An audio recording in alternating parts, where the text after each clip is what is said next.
Welcome to Insights. I'm Dick Goldberg, and our subject, well, making your present job more meaningful and satisfying, and learning to love the job you have, even if you really don't like it right now. That sounds kind of undoable, but our guest, Dr. Lynn Johnson, psychologist, author, and a leader in the field of positive psychology, as well as an innovator in the field of solution-focused therapy, is here to tell us how to do it. Welcome, and thanks for joining us, Doctor. How are you this morning? Thank you for having me on. I appreciate talking to you. So how did you get interested in this subject of making a job you're not too happy with satisfying? Well, like most things in my life, I was forced to. I was working with a client who had, in his estimation, the worst job in the world. It just was a terrible trial for him to go to work every day. He was desperately unhappy. Now, Dick, if you think back, say 7 or 8 or 9 years, we had a real go-go economy, didn't we? Certainly. And so if somebody didn't like their job, they could just quit, and within a few weeks they'd have a job as good or maybe better in terms of income. But today, things are tough. Not much hiring going on, and unemployment's high. Mm-hmm. So I just reminded him of the old Stephen Stills song, "If you can't be with the one you love, love the one you're with." Yes. And I said, okay, let's see if we can help you love the job you're with, even though the CEO is very negative. The immediate boss was a very passive, lazy, non-productive guy. The whole thing was a terrible mess. Mm-hmm. Yeah. And I said, okay, but if we can't be with the job we love, let's love the job we're with. Was your belief before this happened that really you should make your job a calling, figure out what you love, what you're good at, and go after that occupation? Well, I hate to admit it, but I hadn't really thought much about it. Really? I've always thought I had a really great job. I was really lucky. Here I am. I get to be a head shrinker. I get to be a psychologist. I work with companies. I just finished this morning working with a company where 2 very highly placed executives were fighting. And over the last month, I've been able to get them to work very productively together. Well, that's thrilling, and I thought, I've got the best job in the world. Well, Lynn, let me back this up, if I may, to traditional career counseling. I'm married to a career counselor who's retired, but certainly heard often about the dictum of the field, which is people come in saying, where are the good jobs? Where are the high-paying jobs? And the job of the career counselor is to say, well, what do you want to do? No, where are the jobs? And the career counselor says, well, what have you loved in the past, and what are you good at, and where do you feel time just flies? And try to get to the essence of what you love and then move the career in that direction so you'll be in harmony with what you do and love going to work. Yep. You are saying not necessary. No, I don't think so. And I think what your wife was saying was absolutely true, except today it's just too risky. Uh-huh. See, we don't have the luxury of looking for the right job. Mm-hmm. Because in these troubled times, a job, I've got to get income. Any job is better than being on food stamps and unemployment insurance and things like that. So we've got to make the best of it. Certain cultures, marriages are arranged. Mm-hmm. Well, they must be horrible marriages because, after all, you don't fall in love with this woman. When you marry her, she didn't fall in love with you before she married you. Yeah. And yet, when you look at the research, Dick, these are very happy marriages. And you know why? Why? I would like to know why. Because they go into the marriage, the smart ones. The smart ones go into the marriage assuming, I have to learn to love this person. See? And so, since this is the one that has been chosen for me to be my spouse, my duty is to love that person. That's very interesting, Lynn. Let me just take a side trip down there. You're saying the data shows those people are as happy as those who might be in a similar culture and choose who they marry? Yep, except for one thing. There's much lower rate of divorce among the arranged marriages Yes. than among the choice marriages. Well, do they have a choice to divorce? Yeah, they have a choice to divorce. Every Oh, culture, okay. every culture that I know of always has had divorce. Okay. You know, Well, I mean, okay, well, that's in pretty some cultures, you know, like say, traditionally in Catholic countries where divorce was prohibited, people would basically just stop living with each other and then move in with somebody else. Well, you're an author and an expert on happiness. Do you really believe, Lynn, that arranged marriages are as happy or happier than a chosen marriage? Well, I don't want to believe it. Uh-huh. But unfortunately, there's a lot of times when my beliefs contradict what the data would say. And so I have to get my beliefs more in harmony with what the data say. That's surprising. Yeah. It is, isn't it? Yeah. It is. And again, it sort of depends on how you raise your children. If you say to your child, look, your job in the marriage is to love and appreciate the woman you're married to. Mm-hmm. Your job in the marriage, daughter, is to love and appreciate the man that you get married to.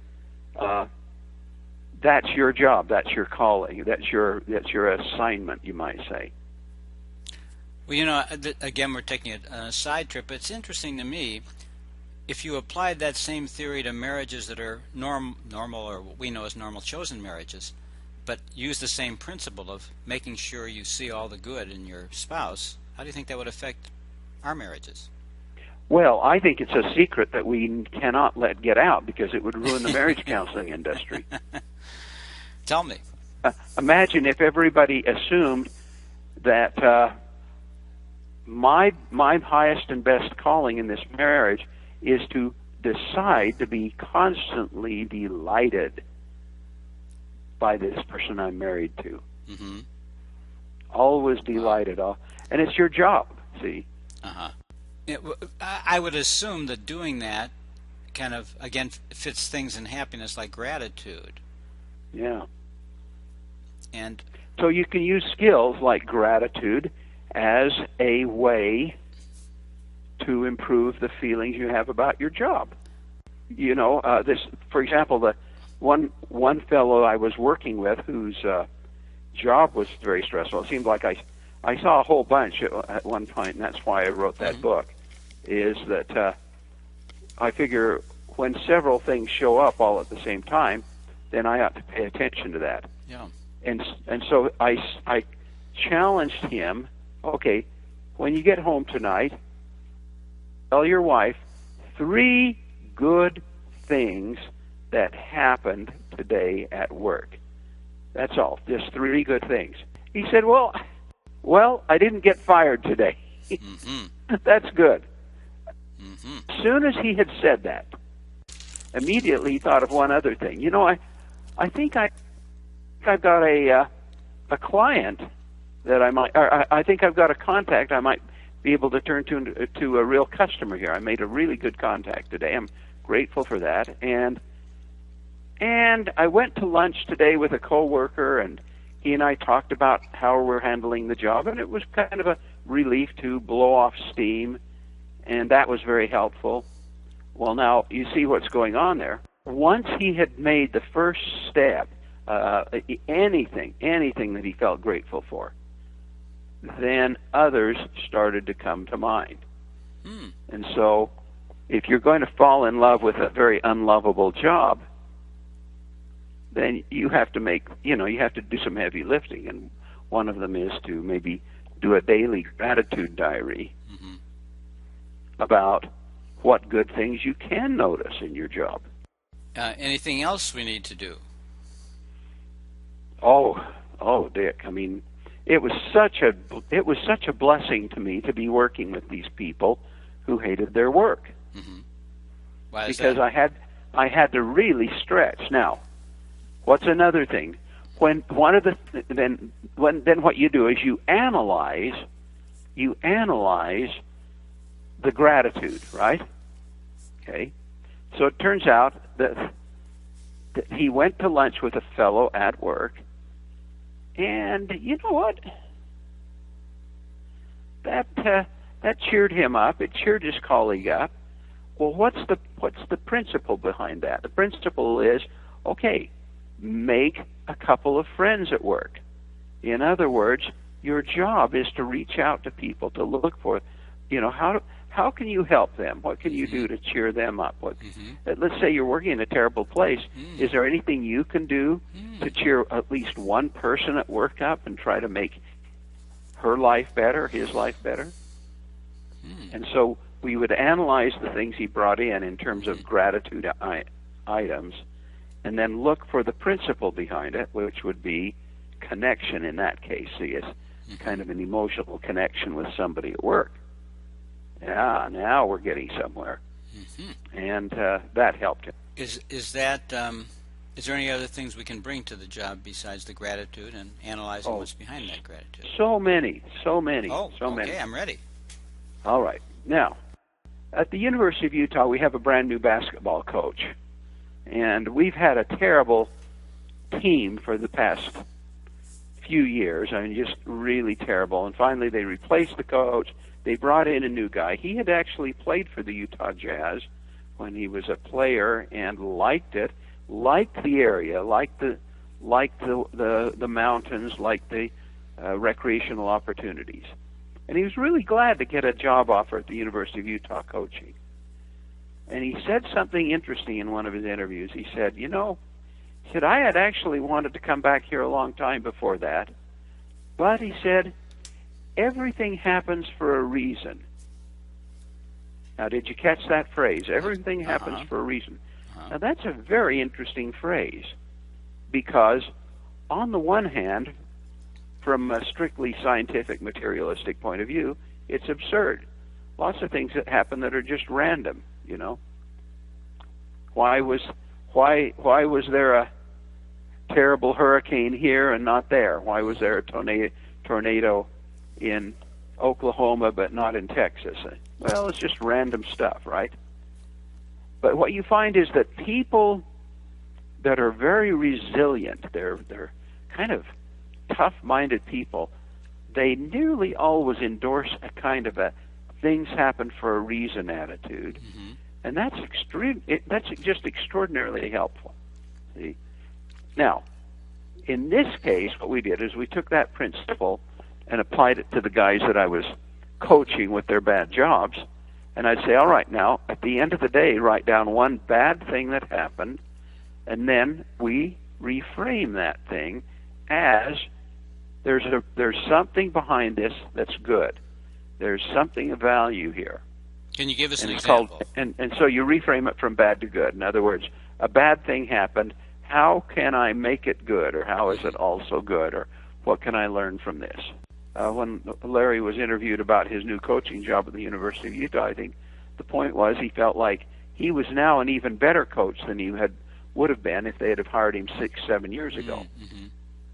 And so the 7 years of preparation have gotten him much more ready to try to turn a Division I school into a real basketball powerhouse.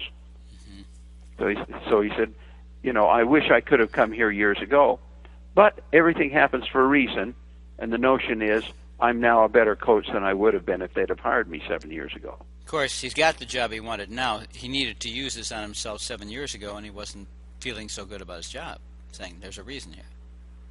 Yeah, and so at that time he thought, oh, I wanted that Utah job. See, he's really upset. Oh man, I could have done a better job than that guy. I should have been the coach. But then he says, now wait a minute, everything happens for a reason. And he thinks, okay, then I'll use this time to get to be even better, and I think that the opportunity will come up again. And and then there's this kind of like, if it's going to be, it's going to be, and I just need to prepare. There's a quote by Abraham Lincoln that says, I will study and I will prepare, and maybe my chance will come. Mm-hmm. Okay. So, Now, so you reframe it in some way. So okay. let's say that your boss yells at you at work Mm-hmm. and makes you feel bad, and you're so mad about how insensitive and this boss is such a jerk, and then you think, now wait a minute, how can I turn this to my advantage? What can be good about this? And that search for how might this be a blessing in disguise, Mm-hmm. that very search changes your whole attitude towards the job. Again, let's flesh this out. So your boss is mean, makes cutting remarks to you, can't please him. Yeah. How does that work to your advantage, or what's the good? What's the Well, silver cloud? what one of the guys that I consulted with came up with is, anybody could be a high-performing worker if his boss is ideal. I'm going to be a high-performing worker in spite of the fact that my boss is a complete jerk. Mm-hmm. So it's to my advantage. It's like, say, a marathon runner that trains at 7,000 or 8,000 feet elevation. It's really hard to run that Mm-hmm. at that elevation, right? Mm. Because the air is thin, Yeah. and it's harder to get the oxygen into your lungs. And then you say, now, but wait a minute, this is a blessing in disguise, because by training at altitude like that, when I go down to sea level to run a marathon race, I'm going to be so much stronger because I trained under these adverse conditions. Years ago, I used to be a pilot, and I read flying magazines all the time, and there was this interesting story about a co-pilot. He's getting pretty good in the airplane. He's gotten all the systems down, and the pilot says, "Okay, you have the airplane." He says, "Set this up for a landing." Now it happened to be a very stormy night. The wind was blowing around, gusting around. The plane was shifting from side to side and up and down and bouncing all over. And it was also instrument conditions. He couldn't see the runway, had to fly in on the instruments. Very difficult. And he's got the plane set up, and he's starting to come down the glide slope, and hoping that he'll, break out underneath the clouds, and there'll be the runway, and he can land safely. Suddenly, the pilot lights a match and holds it right in front of his face. My goodness. Get it? And he blows it out and keeps focused, and the pilot lights another match, and all the way through that approach, the pilot is harassing the co-pilot. Right. What's he saying? He's saying, you have to be so focused. Mm-hmm. No matter what happens, your job is to fly the airplane. And so you look at that, and you find something beneficial about the negative thing. It doesn't matter what it is. You just have to, the process has to be, I will find a positive thing about this bad event. Let's say you got your PhD in sociology and your dream was to be a college professor and a researcher, and there's no jobs, and so you're working at Starbucks. Yeah. How do you make that a happy experience? Now, I wrote this book recently called "I Hate My Job," he said, and that book was about how to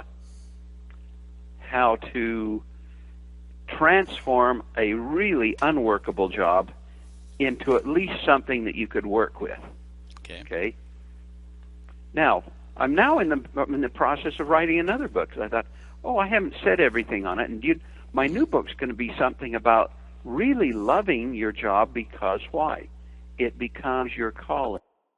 But it goes to these kind of transform your situation that you're in. Don't wait till you're a sociology professor at a college. Transform today's situation. Well, okay, can we go to Starbucks and tell me how to do that? Sure. Let's say on a scale of 0 to 10, 10 is the best Starbucks barista that ever lived, and 0 is the worst. Right. Okay? Now, I'd say to this young man who wants to be I'd say, on a scale of 0 to 10, where do you rate yourself today?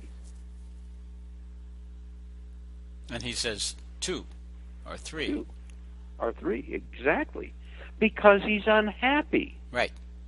And he's unhappy because he thinks he's in the wrong job. Right. I'd say, okay, let's adopt a notion here. Let's adopt a theory that I can't prove scientifically, but let's pretend that it's true.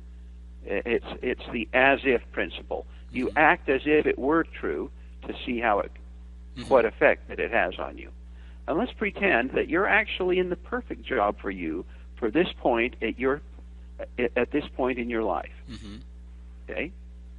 And let's also pretend that the Amish are right when they say there's no such thing as unworthy work. All work is worthy. All work is of equal value. Now, that's an absurd position unless you take a more spiritual view of the world, which is everybody needs to work as if their work were the most important thing that they could possibly be doing at this point.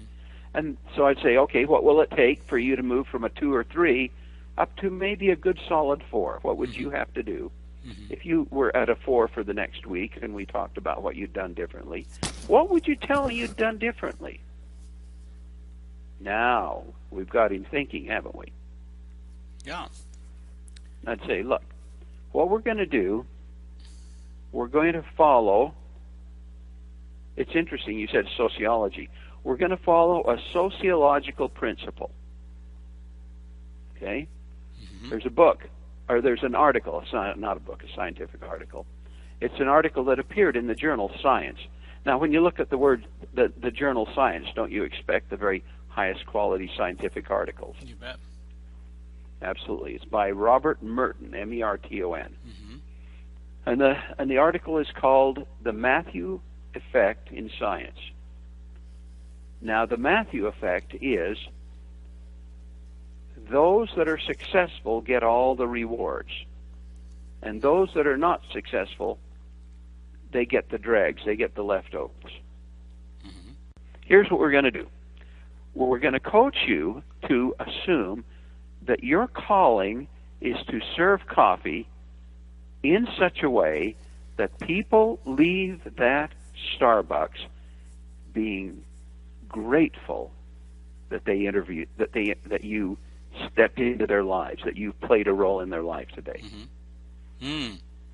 I see. And what that means is then we're going to take advantage of the scientific principle, the Matthew effect. The successful people get all the rewards. What I don't know why, but every time people do this, when they try to turn the current work into a calling and say, okay, then this is my calling, I'm going to at least act as if it's my calling, and I'm going to make serving coffee the central preoccupation of my life. Creating the Matthew effect in your life, which is the successful people get all the rewards. And every time I've coached people to do this, you know what happens? What? Suddenly, new opportunities open up. Unforeseen opportunities. So for this friendly person who's terrific at their job at Starbucks, what kind of opportunities could open up? Well, it's not my job to tell you that. I don't know. I have no idea. That's the trouble with the universe. You can almost never predict what kind of new things are going to come down the road. Lynn, why don't we, if you're willing, let's take the last couple minutes to add a technique or two before we bid farewell. Sure. Here's an interesting approach to making your life successful. There's a test called the VIA, V-I-A. It means values in action. Yes. It's a test that it identifies your top 5 strengths. Well, the reason that's important is because there's a notion here that everybody is born with certain strengths. It's just genetic. Just that's just the way Mother Nature works. Now, you can take the VIA for free if you go to AuthenticHappiness.org or viacharacter.org, VIA character.org. Those places you can take the values in action test for free. So you take that VIA test. It gives your top 5 strengths, and then here's the technique. It's extraordinarily helpful. You solve the problems at your work using one of your top 5 strengths. You go through the strengths to solve the problems. Now, that's been very, very successful. In fact, in studies of attorneys, it's made attorneys' lives much happier when they use their strengths to solve their problems. Interesting.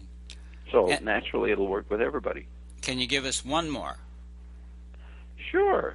This is really easy. Take a magic coin, which everyone has in their pocket. Any coin can be a magic coin.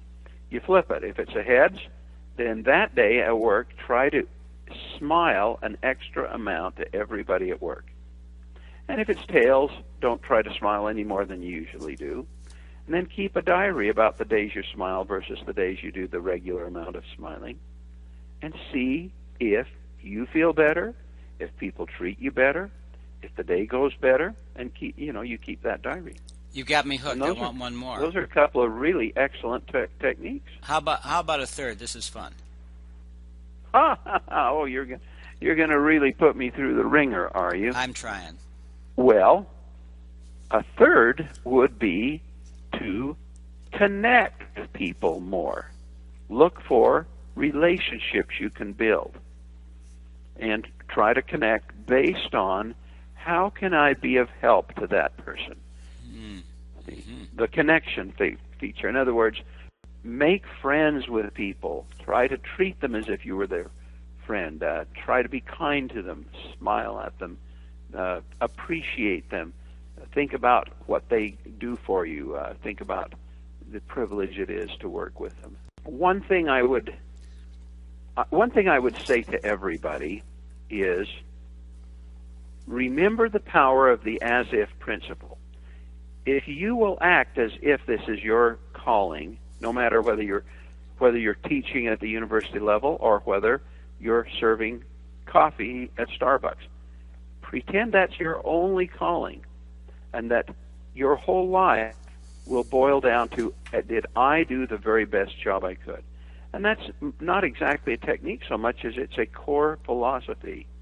Whatever I am doing, it's my duty to do an excellent job. And I can see, Lynn, that you are very much into yours and your field. And anyone listening who wants to learn more about you, we have your website on our website, so you can find it there.